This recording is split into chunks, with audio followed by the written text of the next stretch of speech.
With the latest things that are now emerging, I think a lot is centring around whether the Prime Minister misled Parliament. Do you think public opinion is going to sway back towards outrage again, or are we now in a position where everyone's just fed up and wants to move on? I think two things can be true at the same time. The public can be outraged, disappointed, angry, upset at the Prime Minister, and also think it's time to move on. And I think there's quite a lot of polling that illustrates that. Look, it's incorrect to say that this hasn't had an impact on the Prime Minister's ratings. His approval ratings have fallen quite dramatically since these stories first came out. We've seen the Conservatives now consistently behind in the opinion polls for months, and if anything, that situation is getting worse. And when we ask the public, do you think the Prime Minister should resign over Partygate? A quite substantial majority think that he should. So this has definitely had a negative impact on the Prime Minister and the Conservatives. But I don't think that has any further to go. I think all of the impact and damage that could have been done by this story has already been done. The public made up their mind months ago that the Prime Minister broke the rules and behaved badly, and they've punished him in the opinion polls because of that. And actually, when you ask people, do you think that we should be focusing and talking more about other issues now, they're more likely to be saying that than the opposite. So this has been damaging for the Prime Minister. It has been damaging for the Conservatives, but it's still true to say that people would prefer we were putting a little bit more focus on the other issues, particularly the cost of living crisis. I mean, it seems to me, though, that this is yet again in train because he will be subject to the Ministerial Code of Conduct, which points out that even if you inadvertently mislead Parliament, when he said, my understanding is there has been no rule breaking, that if you realise you've inadvertently misled Parliament, you must correct that at the earliest possible opportunity. And it would seem to me that it'd be quite difficult now given how many people are fined, given some of the photographs coming out, given some of the reports from staffers who worked in 10 Downing Street, for the Prime Minister to say at no opportunity did I mislead Parliament, even if I did so faultlessly. And that, if he is found guilty, leads to a 10-day suspension with the convention that he should resign. So under those circumstances, what on earth could a Prime Minister then do? Oh, it's an incredibly difficult situation. And let's be honest, a lot of it is of his own making. We see it most days of the week, a media round where a Conservative minister is sent to give the government line on whatever the issue is of the day, only for that line to completely fall apart by lunchtime as we start to get new information. And look, as I say, I've never worked in crisis management, so I can't say, well, somebody who did would be advising the Prime Minister on this, but I imagine it's pretty much the complete opposite of what the Prime Minister's done. I mean, when you're faced with a situation where it's this, when you're faced with an accusation like this, it's important to try and get it all out in the open first, be truthful with the public, and then try and move on from the issue. The reason this debate really has been dragged out so long for the Prime Minister is because it's all come out in bits. There's been constant denials of things that we now know have happened. And it means when we now look at the opinion polls, very, very few people trust the Prime Minister.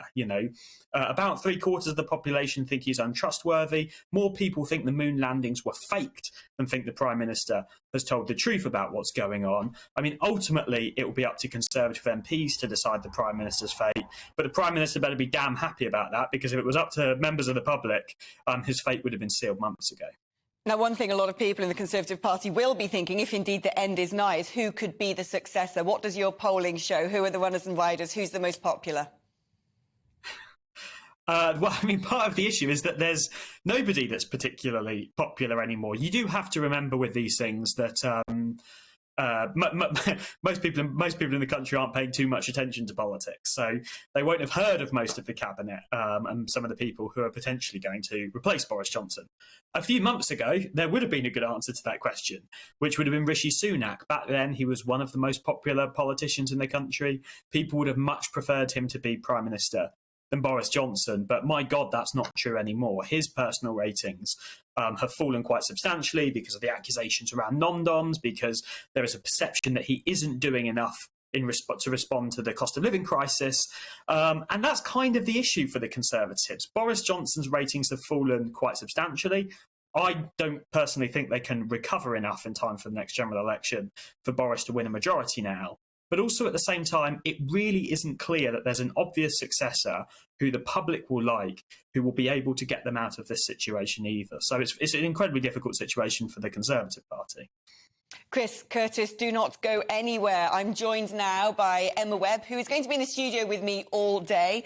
Emma, I mean, you know, it raises this ugly head again. And even if the country does want to move on, the fact of the matter is he is now subject to a parliamentary inquiry, and they need to be able to say that he did not mislead Parliament. And as I said earlier, the caveat to that is even if he did so inadvertently, he had to have corrected himself at the first possible opportunity. And it seems to me on this one that it's cut and dry, surely. I think from the position of the public, it doesn't really matter which of those is the case because it still looks dishonest. And as your guest suggested there, that you know the opinion polling of his popularity with the public as well as Rishi's has fallen dramatically. This entire situation is a car crash, and it's very difficult to see how the Conservatives are going to find a way out of it. Do you think it was a mistake, perhaps, I mean, there's suggestions that some people in the Conservative Party might have aided and abetted the downfall of Rishi Sunak with leaks about things like the non-dom status, the American green card to newspapers. In hindsight, might that have been cutting off the nose to spite the face?